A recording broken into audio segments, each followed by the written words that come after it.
नमस्ते, आप सभी का स्वागत है आपका अपना चैनल रूपा मुखर्जी में। जय कृष्णकाली माँ के जय। कृष्णकाली माँ का आशीर्वाद ही हम सबके ऊपर बना रहे। सारे लोगों को सद्बुद्धि दो, चेतना दो माँ, यही मंगला जी का एक हमेशा प्रार्थना रहता है।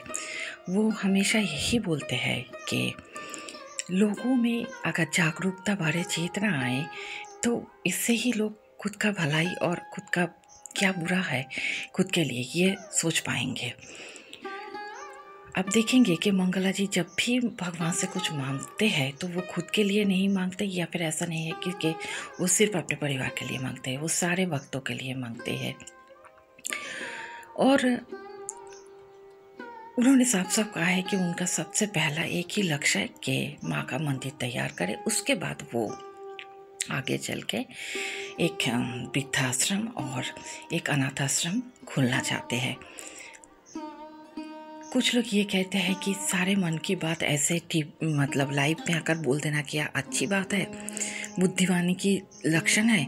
देखिए, बाकी बात तो एक तरफ है और मंगला जी भी एक इंसान है, तो उनके दिल में भी ऐसे होते हैं कि मेरे मन में जो बात है मैं सबसे बोलूं, और चाहे विरोधी हो चाहे भक्त हो, वो सारे लोगों के लिए माँ से एक शुभ चेतना और बुद्धि मांगते हैं। हम सुन लेंगे मंगला जी ने इस बारे में क्या कहा है, लेकिन उससे पहले आप लोगों से निवेदन है, वीडियो अच्छा लगे तो लाइक शेयर कमेंट ज़रूर कीजिएगा, चैनल सब्सक्राइब करके मेरे साथ बने रहिएगा नए नए अपडेट्स पाने के लिए।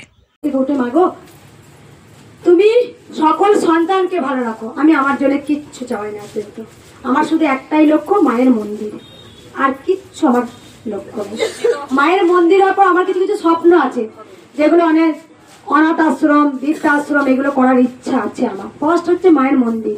মায়ের মন্দির হয়ে যাওয়ার পর এগুলো আমার স্বপ্নে আছে, কিছু করে যাব। কর্মের উপরে ফল লাভ করা যায়, ভাগ্যের উপরে নয়। যেমন কর্ম করব তেমন আমাকে ফল ভোগ করতেই হবে। আমি এইগুলো কিছু করতে চাই যেন আমি যখন থাকবো না তখন আগামী প্রজন্মে তার সন্তানরা মনে রাখবে যে মঙ্গলা মা আমাদের জন্য কি করে গিয়েছিলেন। কিছু অনাথ দুস্থদের জন্য, সবাই তো মায়ের দুস্থ সন্তান, বৃদ্ধাশ্রম, তারপর তোমার অনাথ আশ্রম, এগুলো আমি করে যাব, এগুলো আমার ইচ্ছা আছে। যাই হোক, আগে মায়ের মন্দিরটা হোক, তারপরে আর কিছু বলবো না। সকল ভক্ত আর একটা কথা মায়ের কাছে রোজ চাই, মাগো আমার মধ্যে তুমি চেতনা দাও, আমার মধ্যে তুমি চৈতন্য দাও, আমার মধ্যে যেন অহংকার দিও না মা, কারণ অহংকার মানুষের মূল পত্তনের কারণ। পরমহংসদেব নিজে জানতেন না তিনি কে ছিলেন, বামাখাপা তিনি জানতেন না তিনি কে ছিলেন, রামপ্রসাদ তিনি জানতেন না তিনি কে ছিলেন।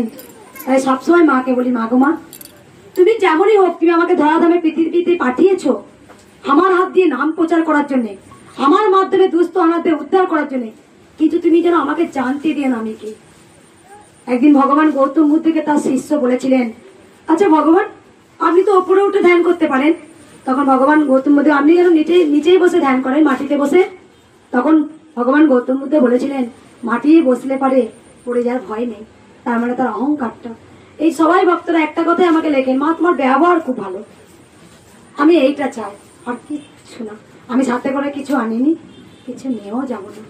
আমার ব্যবহার, আমার পরিচয়, এটাই আমার থাকবে, আর কিচ্ছু নেই। সকল ভক্ত, এত ভক্ত আছে, আমি এত কথা বলি, কিন্তু সকল ভক্তরা বলে, মা গো তোমার কেউ কষ্ট হয় না মা?